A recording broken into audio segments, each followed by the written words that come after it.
कुछ लोग संविधान को मार रहे हैं, संविधान को ख़त्म कर रहे हैं। तो आज अगर संविधान जिंदा है तो ये आंदोलन बहुजनों का जिंदा है। अगर ये संविधान ही नहीं होगा तो ये लोग मेरे कपड़े उतरवा लेंगे, SC ST OBC माइनॉरिटी को पढ़ने से वंचित कर देंगे, घर में रहने से वंचित कर देंगे, खाना खाने को नहीं मिलेगा, SC OBC को मंदिर में नहीं जाने देंगे। ये आज जो कुछ इज्जत सम्मान है, अगर कुछ अपमान होता है, बेइज्जती होती है, मारपीट होती है तो कहाँ जाते हैं? थाने। थाने ही नहीं रहेंगे जब संविधान नहीं रहेगा, कोर्ट कचहरी नहीं रहेगी, पुलिस नहीं रहेगी। ये संविधान रथ है और इसका नाम है संविधान जागरूकता महाअभियान यात्रा। ये यात्रा भारत के सभी गाँवों में, नगरों में, शहरों में, जिलों में जाएगी और भारत के जितने भी हक वंचित, असहाय, कमज़ोर लोगों के घर हैं, जो संविधान से लाभार्थी हैं, 70 साल पहले जिनके घर में खाने को नहीं था, जिनके पास मकान नहीं था, आज रोटी, कपड़ा, मकान, दुकान, इज्जत, शौहरत सब उनके पास है, लेकिन उनके घरों में संविधान नहीं है।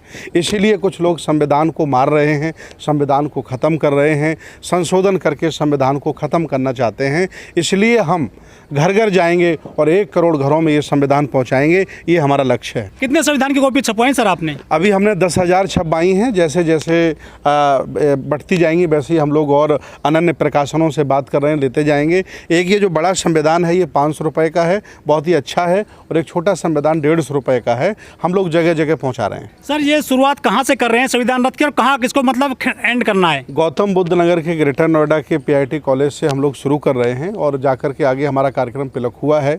इसके बाद हापुड़ में है, 6 कार्यक्रम लगे हैं। इसके बाद सिंघावली है, इसके बाद गढ़मुक्तेश्वर, मुरादाबाद, लगातार ये 10 दिन के हमारे कार्यक्रम हैं।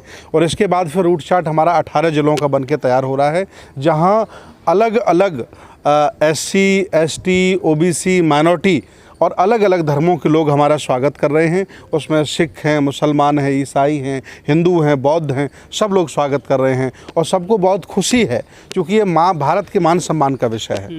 लोग सरकार बनाने के लिए रथ यात्रा निकालते हैं, आप संविधान के लिए रथ यात्रा निकाल रहे हैं। देखिए, संविधान नहीं होगा तो सरकार कैसे बनेगी? मैं पूछ रहा हूँ। देखिए, अगर यहाँ संविधान ना होता तो गरीब आदमी, असहाय आदमी, कमज़ोर आदमी, चाय बेचने वाला प्रधानमंत्री कैसे बन सकता था? अगर संविधान ही नहीं बचेगा तो जो रजवाड़े हैं, राजा हैं, वही लोग यहाँ के शासक बन जाएंगे। इसलिए संविधान की रक्षा बहुत ज़रूरी है। लेकिन संविधान बदलने की बात शुरू हो गई सर देश में। जो लोग संविधान पसंद नहीं करते हैं, बदलना चाहते हैं, उनको मेरी एक बहुत सुंदर सलाह है। जिस तरह से यहाँ से नागरिकता ख़त्म करके हज़ारों लोग विदेशों में भाग गए हैं, कोई कनाडा, ऑस्ट्रेलिया, जर्मनी, फ्रांस, उनको सलाह है कि वो भारत छोड़ दें और चाहे जहाँ जहाँ उनका मन हो थोड़ा लूट भी ले जाएं। यहाँ बैंकें तैयार बैठी हैं और आकर विदेश चले जाएँ, लेकिन संविधान बदलने की वो बात क्यों कर रहे हैं? 100 करोड़ से ज़्यादा लोगों के चेहरे पर अगर खुशी है तो उसका कारण संविधान है। लोग कह रहे हैं कि नया देश है, नया भारत बन गया, नया संविधान आएगा। अब नहीं, नया संविधान, ये कौन सा पुराना संविधान है? 70 साल में क्या होता है?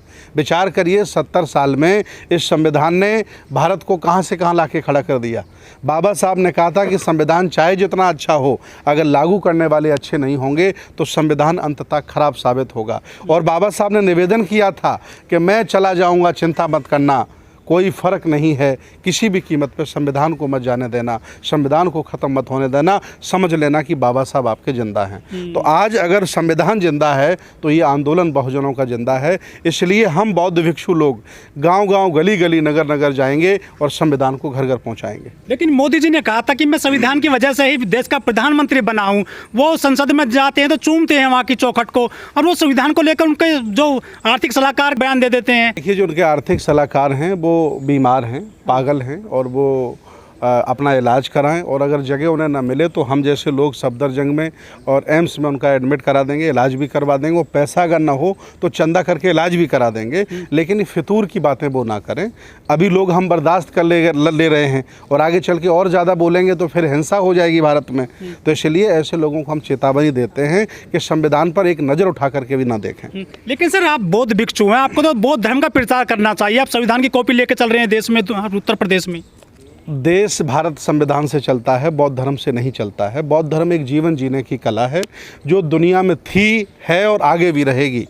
अगर ये संविधान ही नहीं होगा तो ये लोग मेरे कपड़े उतरवा लेंगे, SC ST OBC माइनॉरिटी को पढ़ने से वंचित कर देंगे, घर में रहने से वंचित कर देंगे, खाना खाने को नहीं मिलेगा, SC OBC को मंदिर में नहीं जाने देंगे। ये आज जो कुछ इज्जत सम्मान है, अगर कुछ अपमान होता है, बेइज्जती होती है, मारपीट होती है, तो कहाँ जाते हैं? थाने ही नहीं रहेंगे जब संविधान नहीं रहेगा, कोर्ट कचहरी नहीं रहेगी, पुलिस नहीं रहेगी, कोई MP MLA नहीं बनेगा।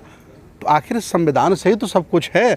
और अगर संविधान की हम तारीफ़ करते हैं, उसकी सुरक्षा की बात करते हैं, तो क्या गुनाह करते हैं? क्या संविधान को लोग मानते नहीं है, जानते नहीं है, जो आपको जरूरत पड़ गई इस तरह की? मेरा मानना है कि संविधान को सिर्फ यहाँ पर 2% लोग भारत में जानते मानते हैं, बाकी बस ये मानते हैं कि संविधान है। जब इनके घर घर में हम संविधान पहुँचा देंगे, तो जिस तरह से गीता, महाभारत, पुराण, बाइबल, कुरान सम्मान पा रही है, उसी तरह से संविधान का जब सम्मान उनकी नज़रों में होगा और सुबह शाम इसको पढ़ेंगे, तब पता चलेगा कि संविधान में क्या क्या हमें अधिकार मिले हैं, फंडामेंटल राइट मेरे क्या हैं, हमारे व्यक्तिगत जीवन के आधार क्या हैं, हमारी स्वतंत्रता, हमारी अखंडता, हमारे विश्वास और धर्म पर क्या क्या हमें अधिकार मिला है, ये लोग जानेंगे। मैं ये मानता हूँ कि लोग जानते ही नहीं अभी, क्योंकि उनके पास संविधान ही नहीं है। भारत के मुझे नहीं लगता करोड़ों लोगों के घर में संविधान होगा। अब ये काम हम करेंगे, पहुँचाएंगे। लेकिन दिल्ली सरकार भी जय भीम मिशन योजना चलाती है, वो भी बोल रहे हैं कि हम भी स्कूलों में पढ़ाएंगे संविधान को। सरकार ही संविधान की बदौलत है। अगर कोई सरकार में है तो उसे शुक्रगुजार संविधान का होना चाहिए। उसे देवी देवताओं को अगरबत्ती मोमबत्ती न लगा करके संविधान की लगानी चाहिए। नहीं, केजरीवाल IRS अफसर थे, अगर वो मुख्यमंत्री बने तो संविधान की बदौलत बने हैं। माननीय नरेंद्र मोदी जी खुद कहते हैं कि मैं चाय बेचता था, अगर वो प्रधानमंत्री बने तो संविधान की बदौलत बने हैं। ना इनको तो कभी ये BDC नहीं बन सकते थे, गरीब आदमी चाय बेचने वाला। यहाँ तो राजाओं के बेटे राजा बनते थे। बाबा साहब ने संविधान में वोट का अधिकार दिया तो सब लोग आगे बढ़ने लगे। जी सर, जो बाबा साहब के संविधान की वजह से सदन में पहुंचे हैं, लोकसभा में पहुंचे हैं, अच्छे अच्छे पदों पर पहुंचे हैं, DM SDM कलेक्टर बन गए, लेखपाल बन गए, अधिकारी इंजीनियर बन गए, वो कितना समर्थन कर रहे हैं आपके संविधान रथ में? देखिए, संविधान से दो लोगों को खतरा है। एक तो चुनी हुई सरकारों से, भ्रष्ट अधिकारियों से और मूर्ख जनता से। इस भारत में चुनी हुई सरकारों की भी मंशा अच्छी नहीं है।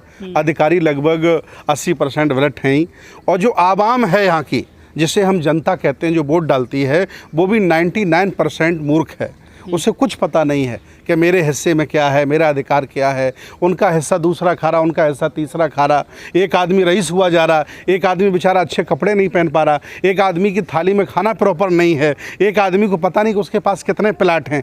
ये जो असमानता है, इसके हम विरोधी हैं। हम समाजवादी और सबका भारत, समता का भारत, मतलब भारत हम चाहते हैं। ये जो पूंजीवाद लाना चाहते हैं, इसके हम खिलाफ हैं। हम चाहते घर घर में रोशनी हो, घर घर के पास मकान हो, हर व्यक्ति अच्छे कपड़े पहने, हर व्यक्ति अच्छा खाए। लेकिन कुछ लोग हैं जो नहीं चाहते हैं, उन्हीं की वजह से संविधान खतरे में है और लोकतंत्र खतरे में है। लेकिन हम काम करेंगे, लोगों को जगाएंगे और देश को बचाएंगे। लेकिन सर, जो BJP और जनसंघ है, संघ है BJP वाले, ये 1949 से लेकर के 2023 तक संविधान के खिलाफ बोलते रहे हैं, बाबा साहब के खिलाफ बोलते रहे हैं। वो ऐसा क्यों करते हैं? देखिए, उस समय उनकी भाषा जो भी रही हो, लेकिन आज संविधान की बदौलत उन्हें मुख्यमंत्री, प्रधानमंत्री बनने का मौका मिला है।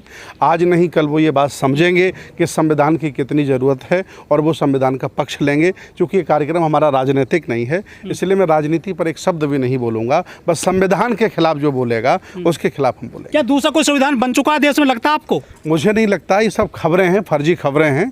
ऐसा संविधान उस समय, ये संविधान कोई आसानी से नहीं बना है। 135 सांसदों ने 1.5 साल लगातार विचार विमर्श संसद में किया है, तब जाकर के ये संविधान हमारे हाथ में आया है। बड़े चर्चा विमर्श के बाद ये तैयार हुआ है। ये कोई हंसी मजाक नहीं है संविधान नया बना देना।